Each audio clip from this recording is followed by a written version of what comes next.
Hello guys. My name is Dharmendra Panjwani and we were doing financial statements of a company for class 12th.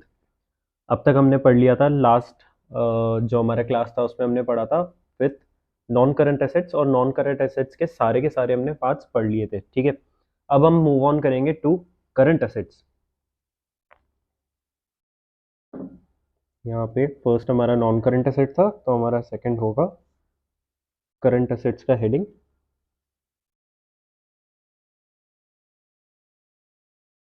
ठीक है।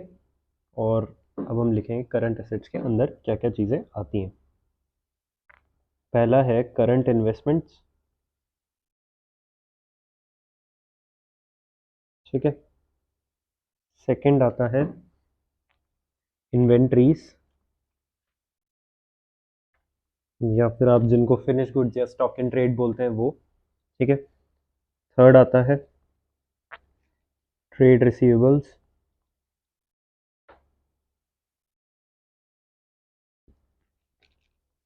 Fourth आता है cash and cash equivalents,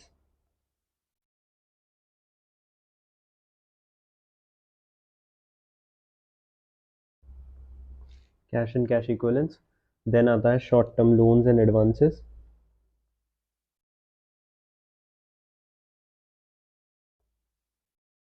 loans and advances, ठीक है। और फिर last में आता है अदर करंट एसेट्स, ठीक है। लास्ट में क्या आता है अदर करंट एसेट्स। और यहाँ पे ये सारे अमाउंट्स जब एक साथ आ जाते हैं तो ये क्या कॉन्स्टिट्यूट करते हैं एज बैलेंस शीट ऑफ, यानी बैलेंस शीट मतलब फाइनेंशियल स्टेटमेंट्स ऑफ कंपनी। अच्छा, फाइनेंशियल स्टेटमेंट्स भी बड़ा टर्म है, मैंने आपको बताया होगा। फाइनेंशियल स्टेटमेंट्स में क्या आता है, दो चीज़ें आती हैं, इनफैक्ट तीन चीज़ें आती हैं। पहला बैलेंस शीट, दूसरा profit and loss, statement of profit and loss, and तीसरा कैश एंड कैश फ्लोज, ठीक है। कैश फ्लोज यानी कैश एंड कैश इक्विवेलेंट से रिलेटेड जो कैश फ्लोज होते हैं, cash inflows and cash outflows, ये तीन चीज़ें आती हैं, ठीक है।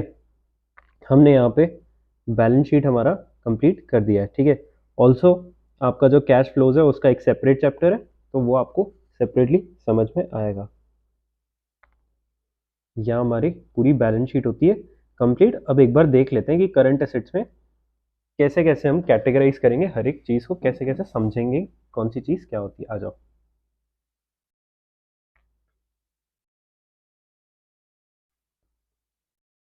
मैं लिखता हूँ यहाँ current assets,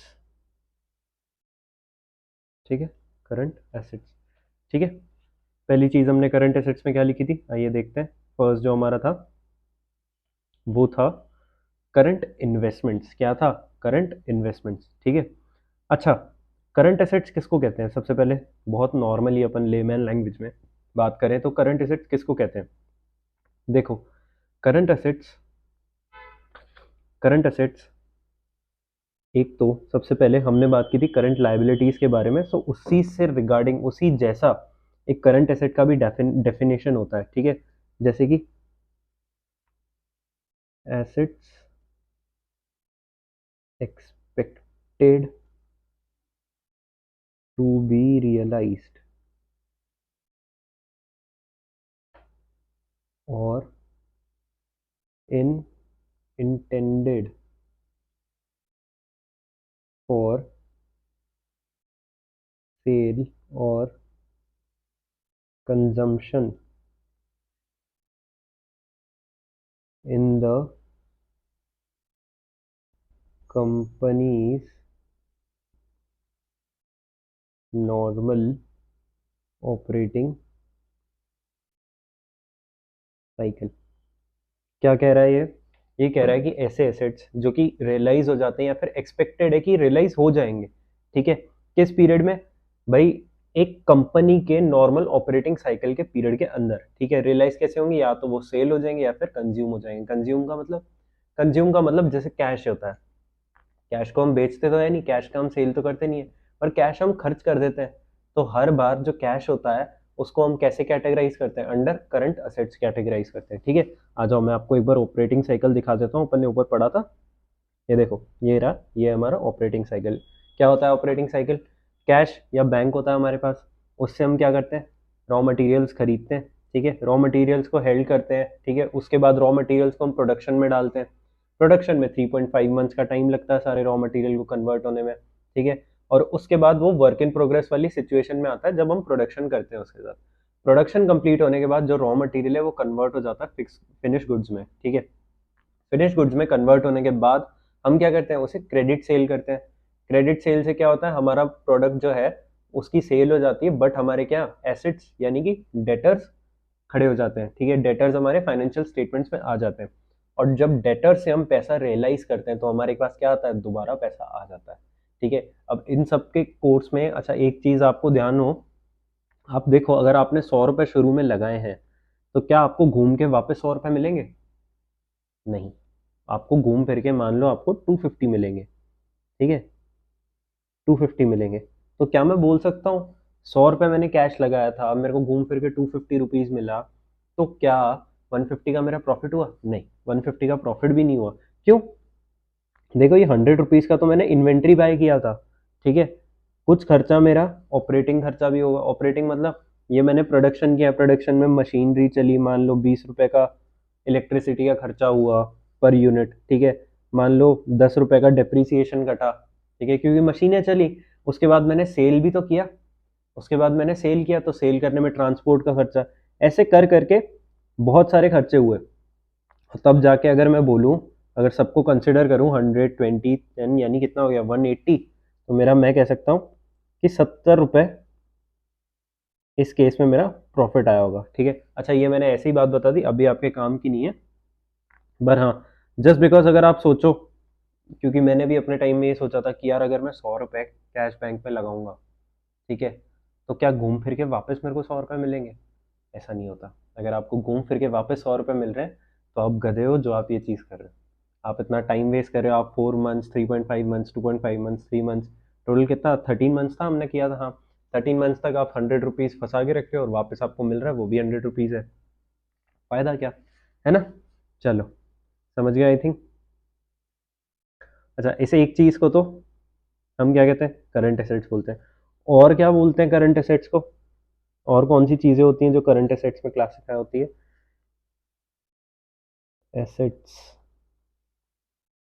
held primarily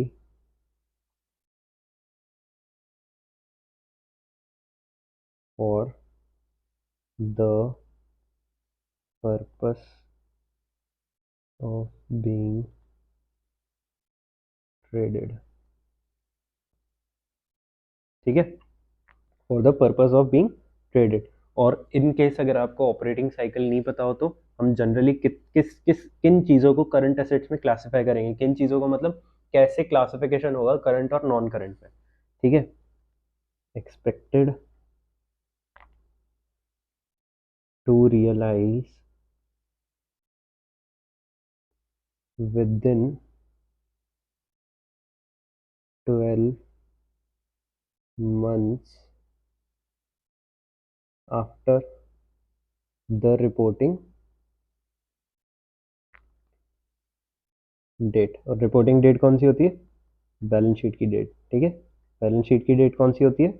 31 March of the respective year end, ठीक है। आ जाओ, यहाँ हमारा ये कंप्लीट होता है करंट एसेट्स की डेफिनेशन। ऑपरेटिंग साइकिल के बारे में मैंने आपको बता दिया था, मैं आपको दोबारा नहीं बताऊंगा ऑपरेटिंग साइकिल के बारे में, ठीक है, आप ऊपर का रेफर कर सकते हो इन करंट लाइबिलिटीज। आ जाओ इसके फर्स्ट पार्ट पे हम आते हैं। पहले सबसे पहले क्या बता रखा है, करंट इन्वेस्टमेंट्स, ठीक है। नाउ देखो, हमने ऊपर नॉन करंट इन्वेस्टमेंट्स के बारे में भी पढ़ा था। नॉन करंट इन्वेस्टमेंट्स में क्या आता है, ऐसे इन्वेस्टमेंट्स जो कि 12 महीने के बाद रियलाइज होते हैं, 12 महीने के बाद रियलाइज होते हैं। तो करंट कौन से होंगे, जो विद इन 12 मंथ्स रियलाइज हो जाएंगे, ठीक है। आ जाओ लिखते हैं,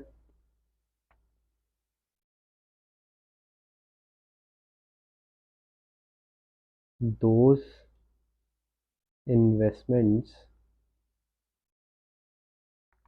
investments which are held to be converted into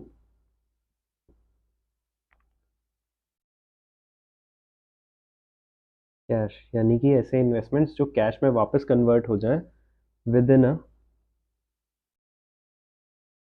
short period. ठीक है, लॉन्ग टर्म नेचर के ना हो जो कि, और वो शॉर्ट पीरियड क्या होगा, 12 मंथ्स। ठीक है, विद इन 12 मंथ्स जो कि कन्वर्ट हो जाए। अच्छा, विद इन 12 मंथ्स कहाँ से, जब हमने इन्वेस्टमेंट परचेज किया और परचेज करने के 12 महीने के अंदर अगर हम वो इन्वेस्टमेंट को वापस सेल करके कैश रियलाइज कर देते हैं, तो हम उस इन्वेस्टमेंट को किस में कैटेगराइज करेंगे, करंट इन्वेस्टमेंट में कैटेगराइज करेंगे। ठीक है, अब देखो हमने ऊपर क्या लिया था, अगर आप देखो नॉन करंट इन्वेस्टमेंट्स में, ये देखो ये सारी हमने चीज़ें ली थी। ठीक है, investment in equity instruments, investment in preference shares, investment in government trust and securities, debentures and bonds, mutual funds, partnership firms, any other investment. अच्छा, ये सब मैं आपको क्यों दिखा रहा हूँ, आप खुद ही सोचो। अगर आपने किसी कंपनी का इन्वेस्ट इक्विटी इंस्ट्रूमेंट खरीदा, ठीक है, और आपका मन है कि आप 6 महीने के अंदर इसको बेच दोगे, तो क्या आप ये जो इन्वेस्टमेंट किया है अपने इक्विटी इंस्ट्रूमेंट में, ये आप करंट में दिखाओगे या नॉन करंट में दिखाओगे? सर मैं तो करंट में दिखाऊंगा। क्यों? क्योंकि विद इन 12 मंथ्स मैंने बेचने की ठान ली है कि मैं इसको 12 मंथ्स के अंदर बेच के अपना पैसा रियलाइज कर दूंगा।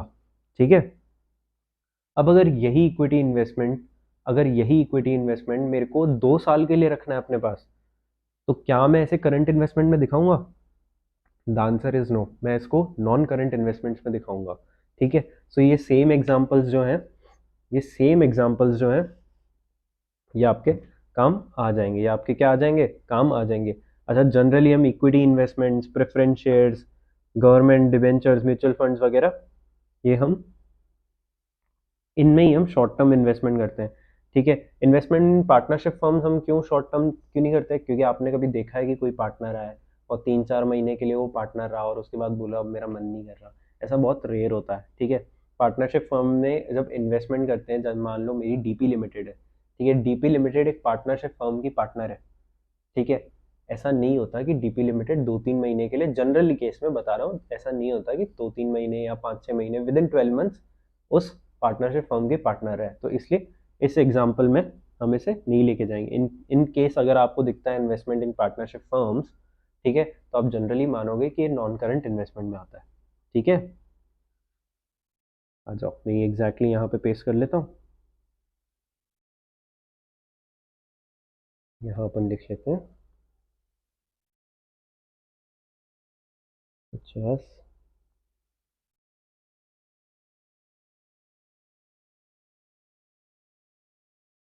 ठीक है, आओ, यहाँ हमारा होता है करंट इन्वेस्टमेंट्स कंप्लीट। आ जाओ, अब हम यहाँ आते हैं इन्वेंट्रीज पे। ठीक है, अब आते हैं हम इन्वेंट्रीज पे।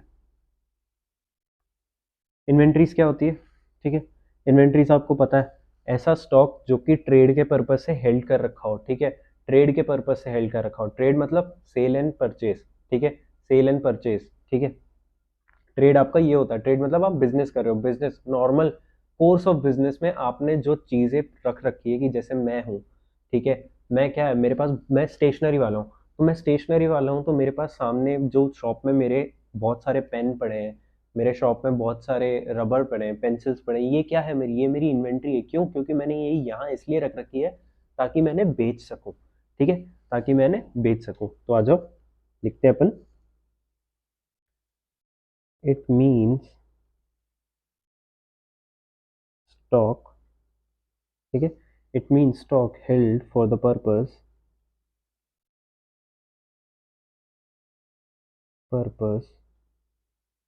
Of trade in the normal course of business. यानी बिजनेस करने के लिए मैंने ऐसी जो भी चीज़ें हैं जो मैंने रख रखी हैं अपने पास बिजनेस करने के लिए, यानी सेल करने के लिए। ठीक है, बिजनेस करने के लिए यानी सेल करने के लिए जो भी मैंने चीज़ें रख रखी हैं, उन क्या बोलूँगा मैं, इन्वेंट्री बोलूँगा। ठीक है, नाउ इन्वेंट्री काफ़ी टाइप की होती है। ठीक है, मैं आपको बताता हूँ क्या क्या टाइप होते हैं इन्वेंट्री के। टाइप्स ऑफ इन्वेंट्रीज, ठीक है। कुछ का नाम आपने सुन ही लिया होगा इस हमारे नोट्स में।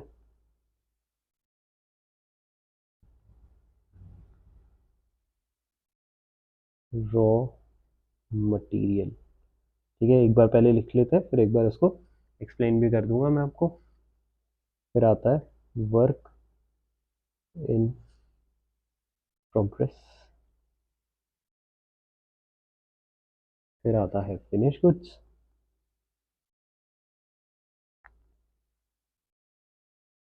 ठीक है। फिनिश गुड्स, फिर क्या आता है, स्टॉक इन ट्रेड,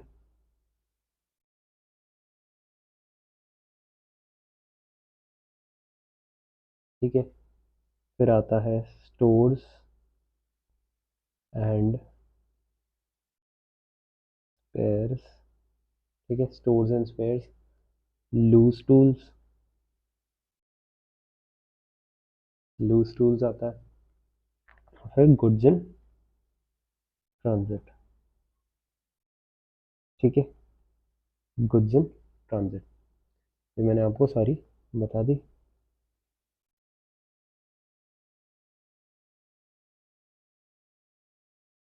ठीक है, अब देखो रॉ मटेरियल क्या होता है। अपन एग्जांपल लेंगे सिंपल सा डीपी लिमिटेड के पर्सपेक्टिव से, ठीक है। डीपी लिमिटेड क्या है, जो पहली बार वीडियो देख रहा है, डीपी लिमिटेड मेरी कंपनी है, एक फिक्टिशियस कंपनी है, मेरी एक्चुअल में कंपनी नहीं है, ठीक है। नेट पे सर्च मत करने लग जाना।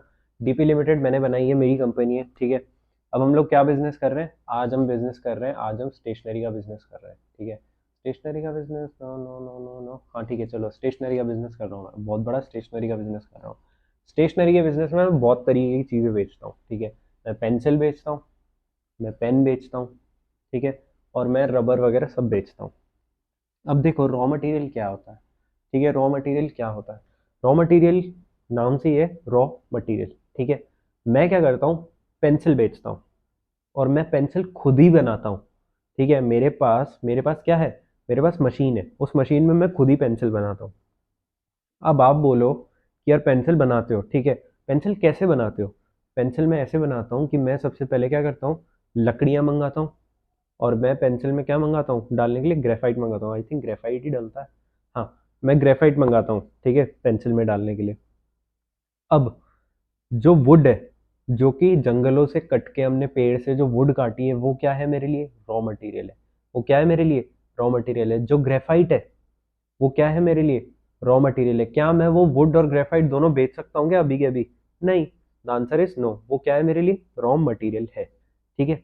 मैंने क्या किया, वो वुड और ग्रेफाइट दोनों को लिया और अपनी मशीन में डाल दिया, ठीक है।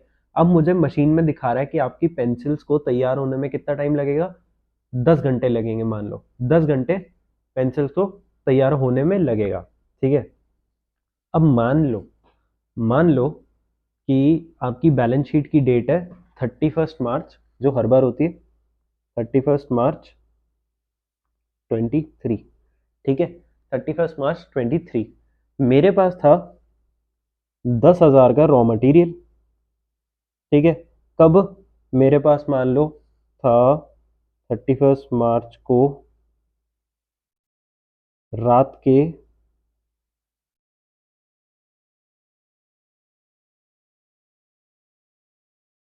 11 बजे मेरे पास क्या है 10,000 का रॉ मटेरियल है, ठीक है। 10,000 का रॉ मटेरियल है।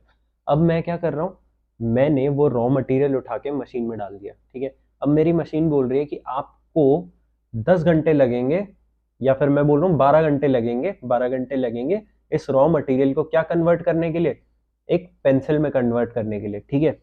अब जो मैं बैलेंस शीट बनाऊंगा, वो बैलेंस शीट में फिगर्स जो आएंगे वो किसके फिगर्स आएंगे, वो फिगर्स तो आएंगे जो सिचुएशन होगी 31 मार्च 23 रात के 11:59 तक।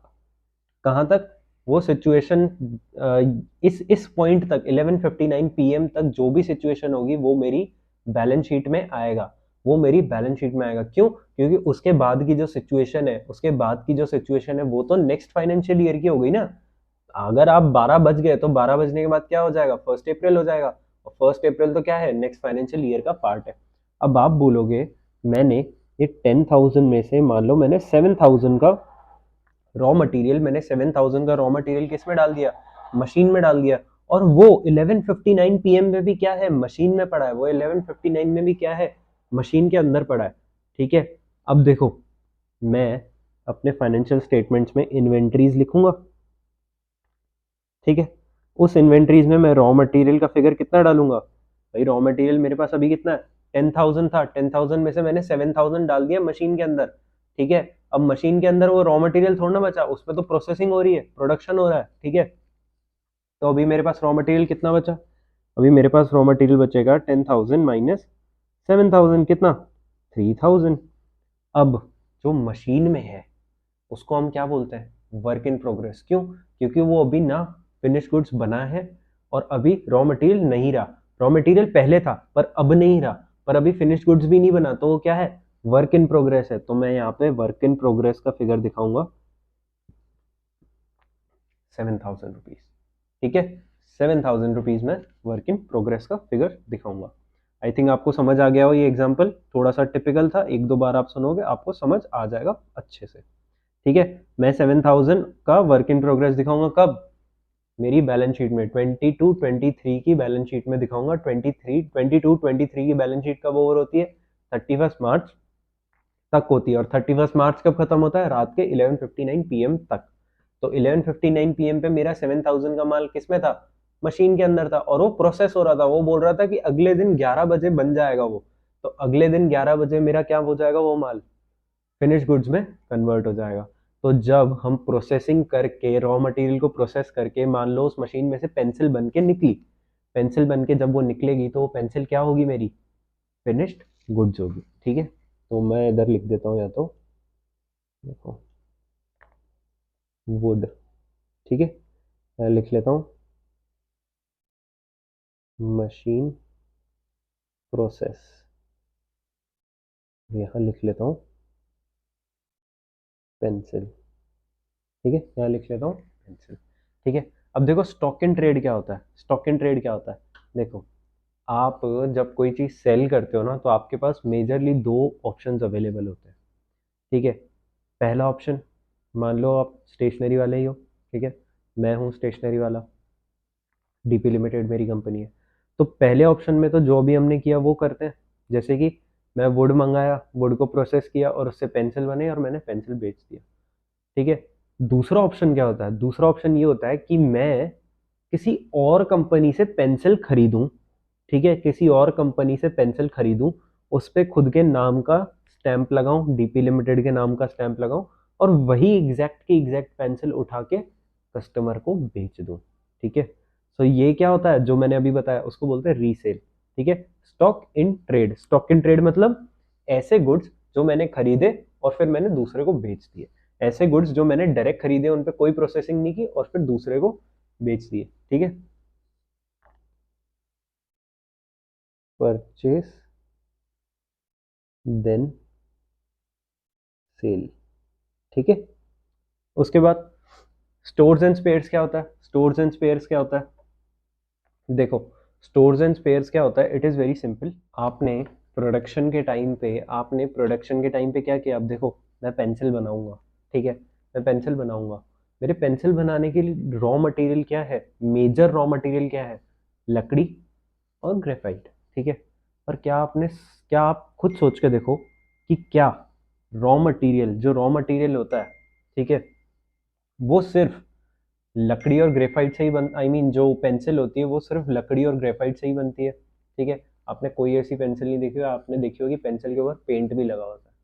ठीक है, पेंट भी लगा होता है। तो जो छोटी मोटी चीज़ें जो आपके फिनिश गुड्स में कंट्रीब्यूट करती हैं, जो छोटी मोटी चीज़ें आपके जो फिनिश गुड्स में कंट्रीब्यूट करती हैं, उन्हें हम बोलते हैं स्टोर्स एंड स्पेयर्स। तो अगर मैं यहाँ लिख लूँ पेंट, ठीक है, पेंट ऑफ पेंसिल। ठीक है, पेंट ऑफ पेंसिल। फिर देखो क्या होता है लूज टूल्स, लूज टूल्स बहुत सिंपल होता है। लूज टूल्स ये होता है कि जैसे मशीनरी होती है, ठीक है, या फिर कोई भी इक्विपमेंट होता है, जैसे मशीनरी है जिससे मैं प्रोसेस कर रहा हूँ अपनी इन्वेंट्री को, जिससे मैं प्रोसेस कर रहा हूँ अपनी इन्वेंट्री को, वो मशीनरी में क्या लगे हुए हैं, मान लो स्क्रूज लगे हुए हैं। ठीक है, या फिर छोटी मोटी चीजें लगी हुई हैं, छोटी मोटी स्क्रूज हो गए, बोल्ट हो गए, नट हो गए, वो क्या होता है, लूज टूल्स होते हैं, ठीक है। वो जनरली इन्वेंट्री का पार्ट आप कह सकते हो होते हैं, बट नहीं भी होते हैं, ठीक है। तो जो नॉर्मल बोल्ट स्क्रूज वगैरह छोटी छोटी चीजें होती हैं, आपके एग्जाम में नहीं आएगा loose tools, let me tell you. But हाँ, जो छोटी छोटी चीजें होती हैं, पिन हो गया, ठीक है, कोई भी एक छोटी सी चीज जो इम्पैक्टफुल हो, जो आपके जरूरत में आए, पर वो इतना ज्यादा डिफरेंस नहीं, जैसे मान लो 5-10 पैसे की चीज, 1-2 रुपए की चीज, जो मशीनरी के कंट्रीब्यूशन आए, मशीनरी चलाने के लिए जरूरत हो।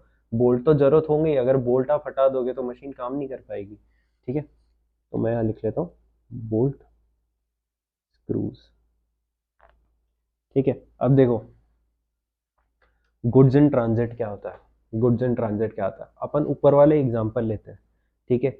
मान लो मेरे पास, मैंने एक पेंसिल किसी से खरीदी, चलो पेंसिल के अलावा अब हम पेन ले लेते हैं। मैंने पेन खरीदा किसी से, ठीक है, और पेन मेरे पास पड़ा हुआ है।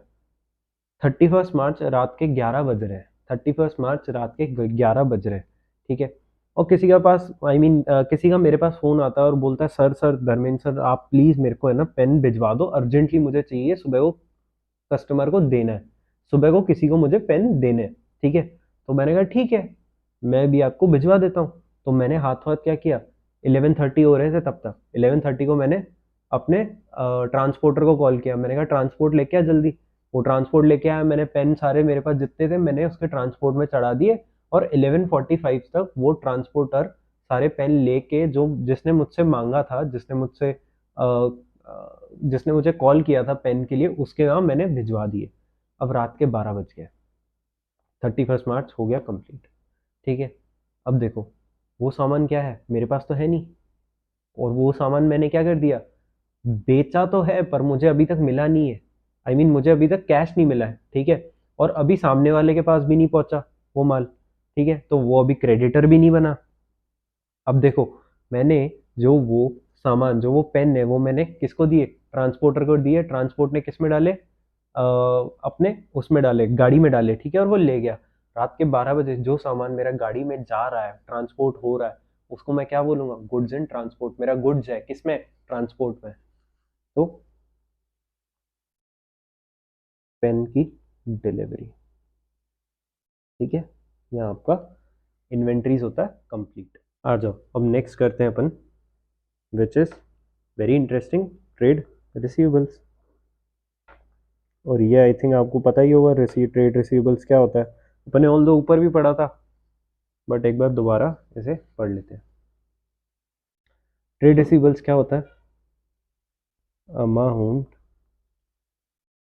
Receivable on account of sale of goods, यानी कि ऐसा अमाउंट जो हमें मिलने वाला है, ठीक है, किससे, सेल ऑफ गुड्स या फिर सर्विसेज प्रोवाइड करने से, सर्विसेज प्रोवाइड करने से, ठीक है, रेंडर्ड बाय कंपनी, यानी कंपनी ने वो सेल की है या फिर सर्विस प्रोवाइड की है, in normal course of business, ठीक है, इन नॉर्मल कोर्स बिजनेस, ठीक है। अच्छा, नॉर्मल कोर्स ऑफ बिजनेस को हम ऑल्सो क्या कहेंगे, विद इन 12 मंथ्स या फिर विद इन ऑपरेटिंग साइकिल्स हमें मिल जाए तो उसे trade receivable as a classify करेंगे, ठीक है, यानी कि विद इन 12 मंथ्स और operating cycle, within operating cycle मिल जाए तो ट्रेड रिसीवेबल एज क्लासिफाई करेंगे, ठीक है। दो तरीके के होते हैं trade receivables, debtors and bills receivables, debtors and bills receivables, ठीक है।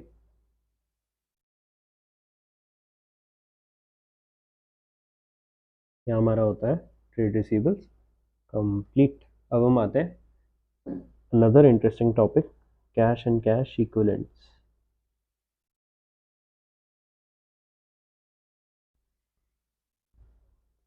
कैश एंड कैश इक्विवेलेंस पे। ठीक है, कैश एंड कैश इक्विवेलेंस में क्या क्या आता है आपको पता ही होगा, बहुत सिंपल है। सबसे पहले आता है बैलेंसेस विथ बैंक। ठीक है, मेरे पास बैंक अकाउंट है, बैंक अकाउंट में पैसा पड़ा है, तो वो किस में आ जाएगा, कैश एंड कैश इक्विवेलेंट में आ जाएगा। ठीक है, चेक्स, ड्राफ्ट्स ऑन हैंड, इनका क्या मतलब होता है, मेरा एक ट्रेड रिसीवेबल्स था, मेरा एक कस्टमर था। ठीक है, उसको उसने मुझे क्या दिया, एक चेक दिया। उसने मुझे एक चेक दिया 1 लाख रुपीस का। वो चेक अभी तक मैंने बैंक में जमा नहीं करवाया। जब तक मैं बैंक में जमा नहीं करवाऊंगा मेरे बैंक अकाउंट में पैसा आएगा नहीं। बट उसने मुझे चेक दे रखा है। ठीक है, और वो चेक की वैल्यू क्या है, 1 लाख रुपीस की है।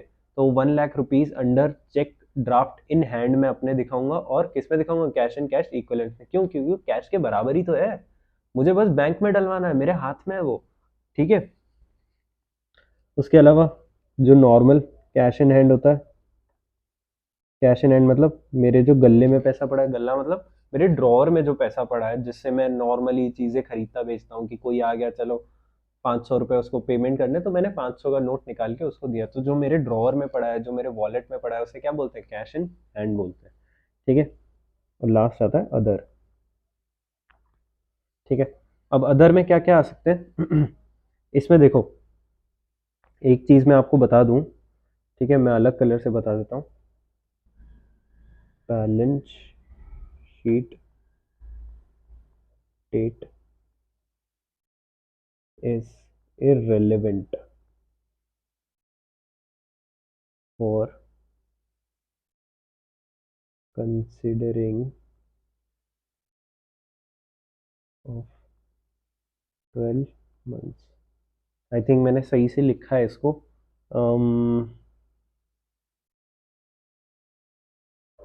ये देखो, छोड़ो, मैं एक बार पूरा ही बता देता हूँ। मैंने ऊपर भी आपको बताया था शॉर्ट टर्म के बारे में, एक बार मैं पूरा ही बता देता हूँ।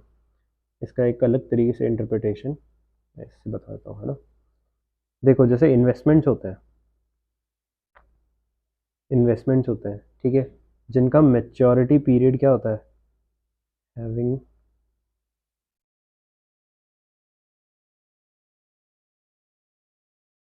हैविंग मेच्योरिटी पीरियड, ठीक है, of more than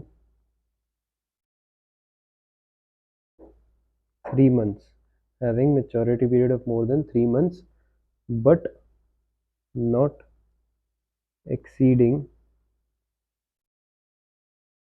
12 months, shall be shown as current investments। Sir अब आप ये बोलोगे कि ये बात यहाँ पे क्यों बता रहे हो, ये बात तो करंट इन्वेस्टमेंट में बताते हैं ना। मेरे को पता है कि आप यही सोच रहे हो, बट देखो, जो इन्वेस्टमेंट्स होते हैं जिनका मेच्योरिटी 3 महीने से कम होता है, जिनका मेच्योरिटी बहुत ही ज़्यादा शॉर्ट पीरियड के लिए होता है, ठीक है, मैंने अभी खरीदा, मैं 3 महीने के अंदर उसको बेच दूंगा। उस चीज़ को हम क्या कंसिडर करते हैं, उस चीज़ को हम कैश ही मानते हैं।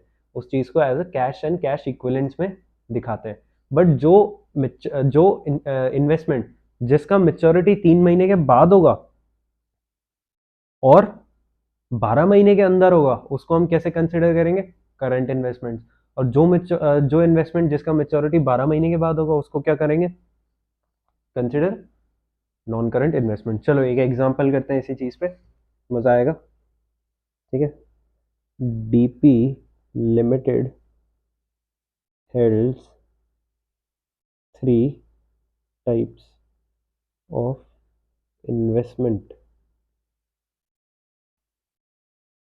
As on 01/04/2020। ठीक है, 01/04 यानी 1 अप्रैल 2020 को डीपी लिमिटेड 3 तरीके के इन्वेस्टमेंट्स हेल्ड करता है। ठीक है,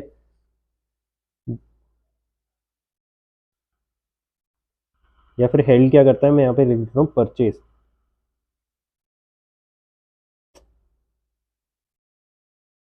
बाइज लिख देता हूँ, जगह नहीं है।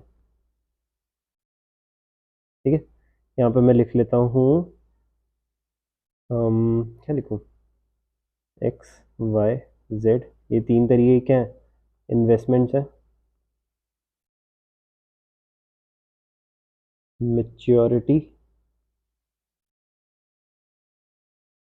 डेट, ठीक है, मेच्योर कब होंगे। चलो, एक्स जो है वो मेच्योर होगा 5/5 मैं ये ले लेता हूँ, मेरी पेंसिल काम ही नहीं करती यार, देखो दिक्कत हो गई है बड़ी, कभी तो काम करती है कभी काम नहीं करती। 5 अपन ले लेते हैं जून 2020 को, 5 जून 2020 को मेच्योर हो जाएगा। एक्स एक्स होगा 12 दिसंबर 2020 को। क्या डेट है सर, बहुत बढ़िया, अच्छा लगा आपको डेट। जेड जेड कब मेच्योर होगा, जेड मेच्योर होगा 23 अगस्त 2021, ठीक है, 23 अगस्त 2021 को मेच्योर होगा। अब देखो आ जाओ, क्वेश्चन क्या है, क्वेश्चन है classify these investments in DP limited balance sheet, ठीक है। अपन यहाँ पे एक ये कर लेते हैं, देखो डेट में थोड़ी 31 मार्च, क्योंकि बैलेंस शीट अपन 31 मार्च को ही बनाते हैं ना, फर्स्ट को क्या ही बैलेंस शीट बना रहे हो आप। चलो, ये चीज़ मैं या तो मैं ऐसे दूसरे पेन से लिख लेता हूँ, सही रहेगा। इन्वेस्टमेंट्स एक्स वाई जेड, ठीक है, मेच्योरिटी डेट,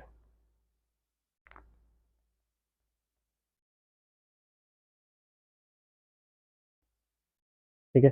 अब तीनों को खरीदा कब है, तीनों को खरीदा है 31 मार्च को, ठीक है, 31 मार्च को खरीदा है, ठीक है, तीनों को 31 मार्च को खरीदा, और ये इनके पैसे कब मिलेंगे, मेच्योर कब होंगे, भाई एक्स के पैसे मिलेंगे 5 जून 2020 को, 5 जून 2020 को। अब 31 मार्च से 5 जून 2020 कितना टाइम हो गया, देखो मार्च पूरा गया क्योंकि 31 को ही खरीदा है, अप्रैल पूरा महीना, मई पूरा महीना, और जून के कितने, 5 दिन, जून के कितने, 5 दिन, तो मैं यहाँ लिख लूँ 2 मंथ 5 डेज, 2 मंथ 5 डेज। वहीं वाई को देख लो, अप्रैल पूरा महीना आ जाएगा, मई पूरा महीना, जून पूरा महीना, जुलाई पूरा महीना, अगस्त पूरा महीना, सितंबर पूरा महीना, अक्टूबर पूरा महीना, नवंबर भी पूरा आ जाएगा, और ये कितने हो गए हमारे, 8 महीने हो गए, 8 महीने और कितने, 12 दिन, यानी 8 months 12 days.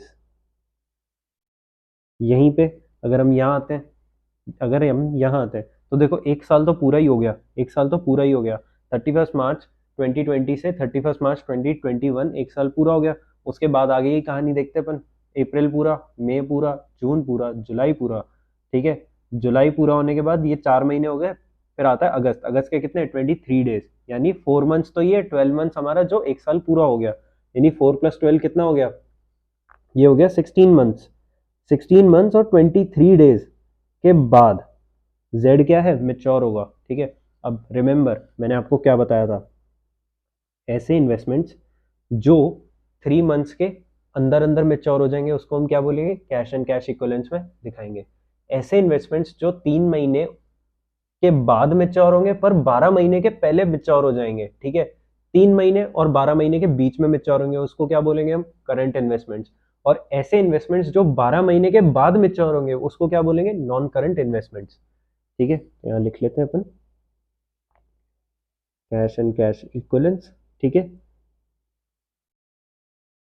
Cash and cash equivalents, ठीक है। यहाँ पे आ जाएगा करंट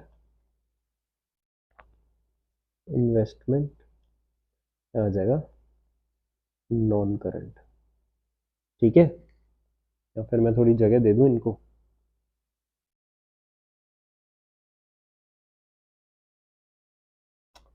यार ये होल्डिंग का जी, आ जाओ, बेचारों को जगह मिल गई। विलेंस,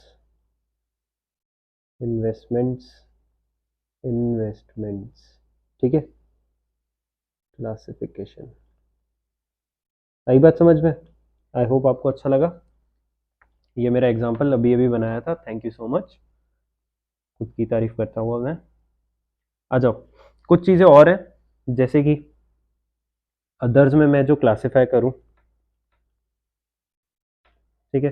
अदर्स में मैं क्लासीफाई करूं, जैसे कि मैंने बैंक अकाउंट्स बना रखे हैं, ठीक है। उन बैंक अकाउंट्स में मैं काफ़ी काफ़ी चीज़ें डालता रहता हूँ, जैसे कि embarked balances, earmarked balances,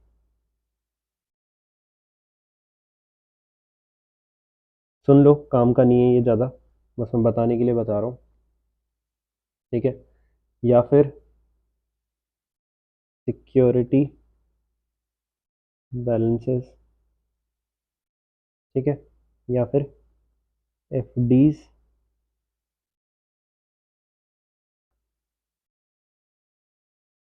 long term FDs and RDs, ठीक है ना। देखो, ईयर मार्क्ड बैलेंसेस क्या होता है, मान लो आपको किसी को पैसे देने हैं, मान लो आप डिविडेंड बांट रहे हो। डिविडेंड का एक कंसेप्ट है, बहुत ही शायद अभी आपको पता नहीं चलेगा, समझ नहीं आएगा, पर मैं आपको एक बता देता हूँ नॉर्मल सेंस में। मेरी डीपी लिमिटेड को डिविडेंड देना है, ठीक है, मेरी डीपी लिमिटेड को डिविडेंड देना है। अब किसी एक शेयर होल्डर ने अपना बैंक अकाउंट मेरे यहाँ रजिस्टर्ड नहीं करवाया, ठीक है। अब मुझे डिविडेंड देना था इस तारीख को, मान लो 4 अप्रैल को मुझे डिविडेंड देना था। अब सामने वाले ने तो बैंक अकाउंट रजिस्टर करवाया नहीं, तो मैं क्या करूंगा, उसके हिस्से का जो पैसा है ना, या फिर ऐसे लोग जिनको डिविडेंड नहीं मिल पा रहा किन्हीं कारण की वजह से, उनके हिस्से का पैसा मैं एक सेपरेट बैंक अकाउंट में रख देता हूँ। तो वो जो सेपरेट बैंक अकाउंट में पैसा पड़ा है, वो भी मेरे किस में दिखाएगा, कैश एंड कैश इक्विवेलेंस में दिखाएगा। फिर आता है सिक्योरिटी बैलेंसेस। मैंने खुद की एक ज़मीन, ठीक है, मैंने खुद की एक ज़मीन किसी को रेंट पे दी, ठीक है, और मैंने रेंट पे देने के वक्त उसको बोला कि मुझे सिक्योरिटी डिपॉजिट दे तू 1 लाख का। तो सामने वाला मुझे सिक्योरिटी डिपॉजिट देगा। अब जनरल सेंस में जो सिक्योरिटी डिपॉजिट होते हैं वो क्या होते हैं, रिफंडेबल होते हैं, रिफंड किए जा सकते हैं, ठीक है, रिफंडेबल होते हैं। तो जो सिक्योरिटी डिपॉजिट जो रिफंडेबल होते हैं, वो मत मैं खर्च थोड़ा ना कर सकता हूँ, बट वो मैं क्या, मैं साइड करके तो रखूंगा ना। सिक्योरिटी डिपॉजिट मेरा पैसा थोड़ा ना है, वो मैं साइड करके रखूंगा। तो मैं साइड करके रख देता हूँ, बट उसे हम किस में क्लासिफाई करते हैं, current cash and cash equivalence में। इसी तरीके से एफडी हो गई, आरडी हो गई, ऐसी एफडी या आरडी जो 12 महीने से भी ज्यादा की पीरियड के लिए है, ठीक है, और आपने बैंक के साथ करवा के रखी है। आप एफडी या आरडी, आरडी मतलब रिकरिंग डिपॉजिट, एफडी मतलब फिक्स डिपॉजिट, ठीक है। ऐसे जो आप बहुत टाइम, बहुत लंबे समय के लिए करवा के रखते हो, बट वो आपके बैंक के साथ होते हैं, आपके बैलेंस में दिखाता नहीं है अलग से, आई मीन साथ में नहीं दिखाता है, ठीक है, बट आपने करवा के रखी है। तो इस सेंस में जो एफडी और आरडी होती है, जो इस सेंस में एफडी और आरडी होती है, वो भले 12 महीने से ज्यादा क्यों ना हो, बट होती तो क्या है, लिक्विड है। अगर मैं चाहूँ तो हाथ के हाथ आज ही एफडी अपनी तोड़वा के पैसा ले सकता हूँ, ठीक है। तो उसको भी हम किस में क्लासीफाई करेंगे, कैश एंड कैश इक्विवेलेंस में, अंडर करंट असेट्स, ठीक है। यह हमारा कैश एंड कैश इक्विवेलेंस होता है कंप्लीट। दो और बचे, फटाफट फटाफट पढ़ लेते हैं। ये था डी था ना, हाँ। फिर आता है short term loans and advances, ठीक है। मैंने किसी को एडवांस दिया, मैंने किसी को लोन दिया, जो कि विद इन 12 मंथ्स मुझे मिल जाने वाला है, ठीक है। Expected to be realized within 12 months, ठीक है। Expected to be realize within 12 months from the date of balance sheet, यानी 31 मार्च से 31 मार्च से अगले 31 मार्च के बीच में अगर कोई भी मुझे मेरा दिया हुआ लोन और एडवांस मुझे वापस मिलने वाला है, तो उसको मैं किस में कंसिडर करूंगा, short term loans and advances में, ठीक है। या फिर ऑपरेटिंग साइकिल, ठीक है। आ जाओ। लास्ट हमारा क्या आता है? लास्ट हमारा सिंपल है, जनरल अदर करंट एसेट्स। ठीक है, इस अदर करंट एसेट्स में क्या आएगा? इस अदर करंट एसेट्स में हम जैसे कि प्रीपेड एक्सपेंसेस,